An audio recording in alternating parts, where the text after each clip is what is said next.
மதியம் 1 மணிக்கு மாடு மேய்ங்க. ஏண்டா டேய் எனக்குன்னே வருவீங்களாடா?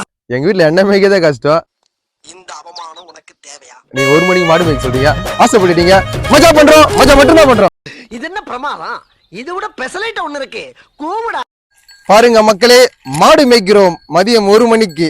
அட பாவியலா, இப்படி தாண்டா அசிங்கப்படுறதுனா வாழ்க்கையில. உங்களுக்காக மட்டும் தான் நான் மாடுலாம் வேற மேய்க்கிறேன். இந்த பீட்டர் ஓடுற வேலையெல்லாம் கட்ட வேண்டாம். நீ யாரு, உன் சரித்திரம் என்னன்னு எனக்கு தெரியும். இது வரைக்கும் மாடே நான் மேய்ச்சது கிடையாது என் வாழ்க்கையில. இன்னைக்குதான் ஃபர்ஸ்ட் டைம். இந்த இவனுக்கு ஒரு சீட் எடுத்து பாருங்க ஐயா, வெறும் பொய்யா சொல்லிக்கிட்டு தெரியும். இதுக்கு செக்கமாக இதெல்லாம் வந்து குத்தி சொறி வச்சுனா ஜல்லிக்கட்டு கால போல மேய்ங்க, மாடு மேய்ங்க, தப்பு கிடையாது. நம்மளுக்கோசரம் பால் தருது, அதனால மாடு மேய்க்க தப்பே கிடையாது. ப்ளீஸ் சப்ஸ்கிரைப் மஜா பண்ற யூடியூப் சேனல், ஓகேங்களா? உங்களுக்காக மட்டும்தான் அதெல்லாம். விவசாயத்தை விட்டுறாதீங்க, விவசாயம் காப்போம். வாங்க வாங்க வாங்க. ஐயோ கோபப்படாத. ஸோ நான் வந்து சாப்பிட தட்ட கூட எடுக்க மாட்டேன். நீங்கள் வந்து 1 மணிக்கு மாடு மேய்க்க சொல்கிறீங்க. ஸோ உங்களுக்காக தான் நான் மஜா பண்ணுற சேனலை சப்ஸ்கிரைப் பண்ணுறேங்க, மஜா பண்ணுறோம், ஓகேங்களா?